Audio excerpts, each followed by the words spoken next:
मित्रांनो, मुलगी आणि वडील यांचं नातं एक अनोखंच असतं, हे सर्वांना परिचित आहे. याच्या अगोदर आपण ग्रंथात पाहिलं, इतिहासात पाहिलं आणि आता आपण समाजात सुद्धा पाहतो, की वडील मुलीसाठी काही करायला तयार होतो. एवढंच नाही तर कृष्णाबरोबर रुक्मिणीला पाठवताना राजा भीमक सुद्धा रडला होता आणि रामाबरोबर सीतेला पाठवताना राजा जनक सुद्धा रडला होता. राजा असताना रडला होता लेकीसाठी. एवढं नाही तर आता चालू जमान्यामध्ये आता आपण पाठीमागं वैष्णवी हागवणे प्रकरण झालं. तिचा बाप अगदी मुलगी गेली म्हणून घायाळ झाला होता. आणि एवढंच नाही तर आता पंकजा मुंडे यांचे पीए त्यांच्या डॉक्टर पत्नीने आत्महत्या केली आणि त्या डॉक्टर मुलीच्या आत्महत्येनंतर तिचे वडील पोलिसांच्या समोर दहाय मोकलून रडले होते की लेकीसाठी. तर ते काय काय बोलले तो विषय नाही, पण आपण एका मुलीच्या वडिलांना मुलीसाठी काय केलं याचा नवा एक आणखी एक प्रत्यय आता आपल्याला आलाय ठाण्यामध्ये.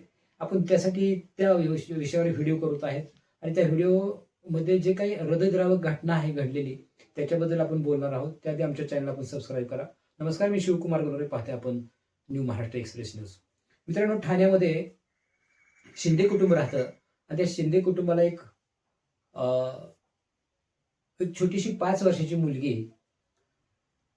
त्या मुलीला आता तिचं रोज खेळणं असायचं, मित्र यायचे, मैत्रिणी यायचे, लहान मुलांबरोबर ती खेळायची, बागडायची. आणि ती खेळत असताना, तिचं नाव निशा शिंदे, 5 वर्षाची मुलगी, आणि ती खेळत असताना, बागडत असताना आपल्या मित्रमैत्रिणींची सकाळी वाट बघत असताना बाहेरच्या कट्ट्यावर बसली होती आणि तिला अचानकच पिसाळ्या कुत्र्यानं असा तिच्यावर हल्ला केला. हल्ला एवढा जोरदार केला होता एकदम की ती त्या कट्ट्यावरून खाली पडली. खाली पडल्यानंतर कुत्र्याने तिच्या गालाला, खांद्याला चावा घेतला आणि ते पिसाळलेलं कुत्रं होतं. खरं तर पिसाळलेलं कुत्रं चावलं जर ती माणसाच्या मेंदूच्या किती जवळ चावले त्याच्यावर त्या माणसाचं रेबीज होणं डिपेंड असतं. कारण जर पायाकडे चावलं तर ते जंतू पोहोचायला मेंदूपर्यंत थोडासा उशीर लागतो, तोपर्यंत उपचार मिळतात, तोपर्यंत माणूस वाचतो. परंतु जर मेंदूच्या जवळ म्हणजे इकडे खांद्याला, डोक्याला, गालाला, तोंडाला जर ते कुत्रं चावलं तर ते मेंदूच्या जवळ लवकर ते रेबीजचे जंतू पोहोचतात कुत्र्याच्या लाळेमार्फत आणि मग माणसाचा मृत्यू होतो. तसंच त्या निशा शिंदेवर एका चिमुकलीवर कुत्र्यानं हल्ला केला. पिसाळलेलं कुत्रं होतं आणि त्या कुत्र्यानं हल्ला केल्यानंतर ती ओरडली, रडली. तोपर्यंत त्यांनी 2-3 चावे घेतले. माणसं आली, तिला वाचवलं. तिला डोंबिवलीच्या रुग्णालयात दाखल केलं.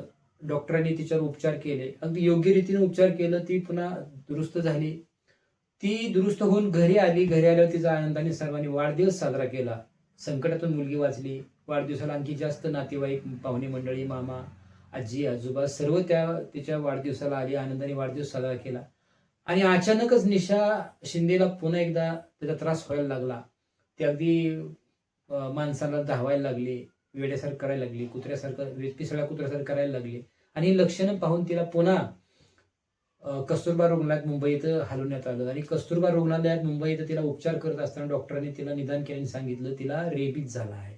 म्हणजे जे पिसाळलेल्या कुत्र्याच्या लाळेतून रेबीजचे जंतू पसरतात, तिला चावा घेतल्यानंतर ते लाळेच्या माध्यमातून त्या शरीरात गेलं, मेंदूपर्यंत पोहोचले जंतू आणि तिला रेबीजचा रोग झाला. आणि काही कालांतरानं म्हणजे 4-2 दिवसानं तिचा मृत्यू झाला. डॉक्टरांनी मृत्यू घोषित केलं.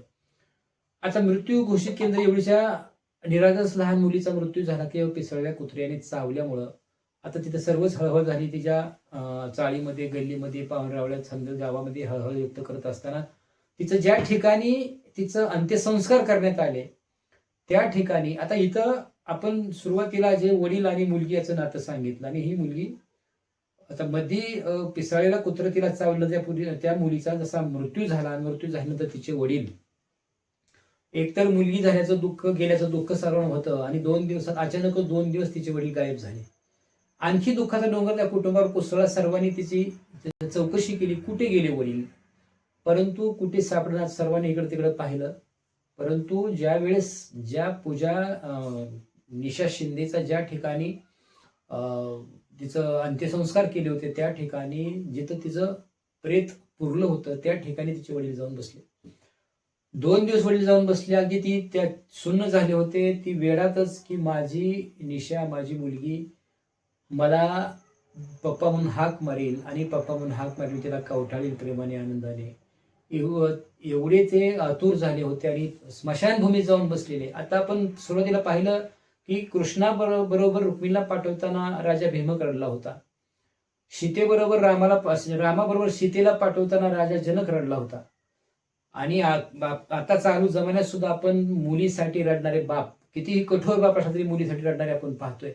परंतु असा अनोखं नातं आता मला तो पहिल्यांदा पाहतोय की मुलीचा अंत्यसंस्कार केल्यानंतर बाप तिच्या स्मशानभूमीत तिच्या अंत्यसंस्काराच्या ठिकाणी 2 दिवस जाऊन बसतो, मुलगी मला हाक मारील म्हणून. हे खरं तर मुलीचं आणि वडिलांचं नातं आहे, आपण समाजात पाहतो. मुलीचा लाड वडील काही करतात, कारण एक लहानपणी तिला आपण जन्म देतो, पोटचा गोळा वाढवतो, जोजवतो, खेळवतो, ज्या अंगणात लोळते खेळते आणि ह्याच अंगणात मोठी होती आणि 18-20 वर्ष झाल्यानंतर तिला दुसऱ्याच्या हवाली करायचं असतं म्हणून बाप तिच्यावर जीव लावत असतो. अशा बापानं 5 वर्षा मुलीचे अंत झाल्यानंतर अंत्यसंस्कार ठिकाणी 2 दिवस वडील जाऊन बसले. ही फार हृदयद्रावक घटना आहे, वाईट वाटण्याजोगी. खरं तर पिसाळ्या कुत्र्यापासून सावध राहिलं पाहिजे आणि पिसाळ्या कुत्र्या चावताच सरकारी दवाखान्यामध्ये उपचार करून घेतले पाहिजेत. Patra, new Maharashtra express news.